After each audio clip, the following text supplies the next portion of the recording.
Who was as British as the Queen? James Bond. That's why he escorted her at the 2012 London Olympics. How did a fictional character end up with royalty? It all started in October of 1963 when From Russia with Love came out, the sequel to Dr. No and the beginning of a franchise. James Bond was finally beyond one-off movies and the series of books.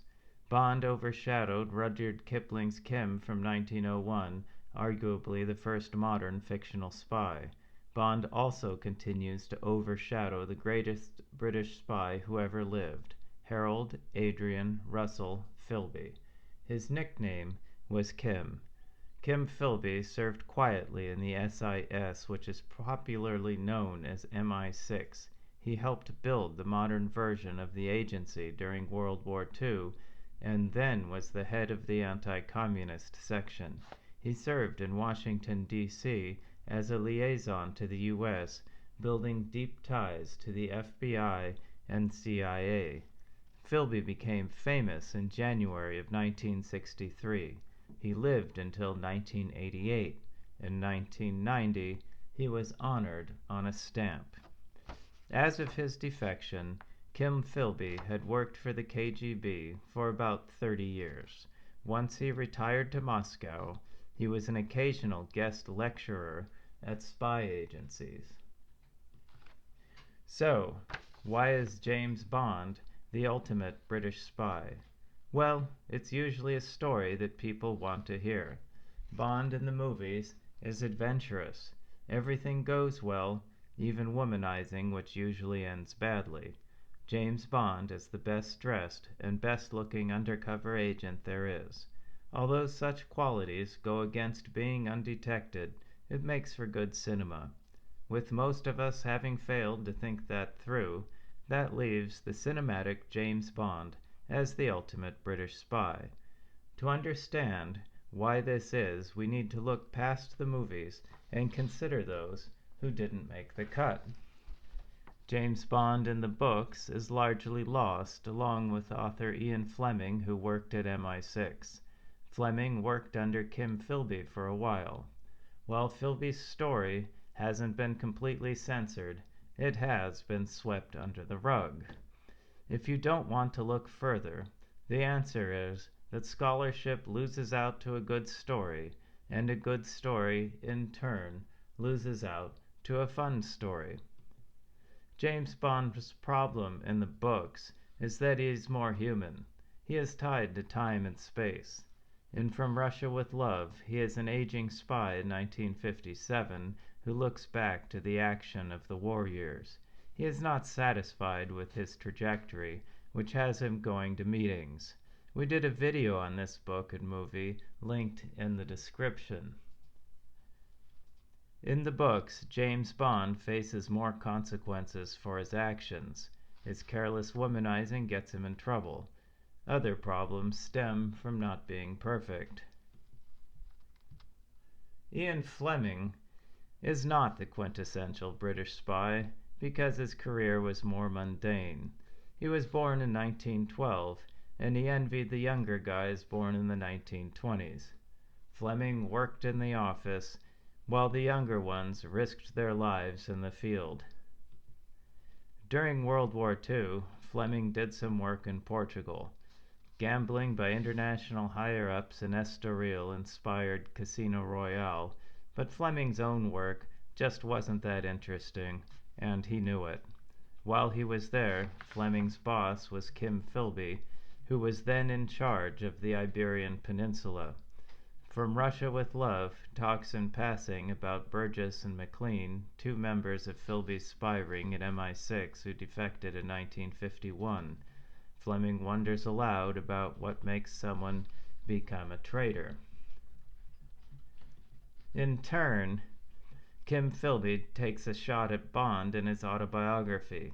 Writing about World War II, he says, "I doubted whether anyone on our side would really welcome a James Bond-like free-for-all in Spain."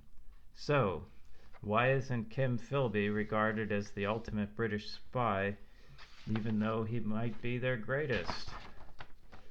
It's in the story. Although Graham Greene says, far more gripping than any novel of espionage I can remember, it isn't. Greene, who wrote spy novels, knew better. My Silent War is the story of bureaucratic infighting. On his way to the top, Kim Philby got people fired. He did favors to further his own ends, and he provided a constant stream of documents to his Soviet handlers. Although he was a womanizer like Fleming and Bond, Kim Philby did not write about that. His wives and children are also absent from his book. It could be said that his intellectual equipment was unimpressive, and his knowledge of the world and views about it were just what one would expect from a fairly cloistered son of the upper levels of the British establishment.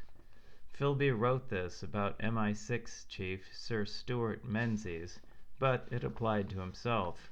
He stayed in his own social circles and made fun of people with regional English accents. In spite of his conversion to communism, he never knew anyone from the working class. Once he started his career trajectory, he did not have any foreign friends. The only people he knew from the Eastern Bloc were his KGB handlers. His defection to the Soviet Union was his first trip to a communist country. Unlike Ian Fleming, he never went sightseeing. Kim Philby's travel was always about work. He never assimilated to Soviet life. He brought England with him. His apartment was complete with the best British jams and a subscription to the Times. He never bothered to learn Russian and lived the expat cliché. My wife translates for me. Finally, Kim Philby has a muted reputation because his story is painful for many people. The intelligence community is proud of itself, and the living members look back on the risks they took. Philby, on the other hand, shows that they were a bunch of chumps. He played them all, from his superiors in England to James Angleton and J. Edgar Hoover. His book talks about their flaws. Agents under him were frequently rounded up and killed on arrival, as many Albanians were. My Silent War should be read by everyone, especially in intelligence agencies. It is still, unfortunately, fairly obscure. Even the jacket copy makes excuses for him. Nigel West writes, "To this day, I am convinced he was not an ideologue." Of course, Kim Philby was an ideologue. From the time he was recruited, he was locked in to serving the Soviet Union and the communist movement. The obvious contradictions in how he lived his life were never considered. The implied lessons in this book are how to find traitors. If you're looking for one, he's one of us and doesn't think about them. He looks the part and has the perfect background for the job. He is quietly helpful and listens well. He indulges in any acceptable vices for his time and place, but not excessively. Guy Burgess was an exception to that one.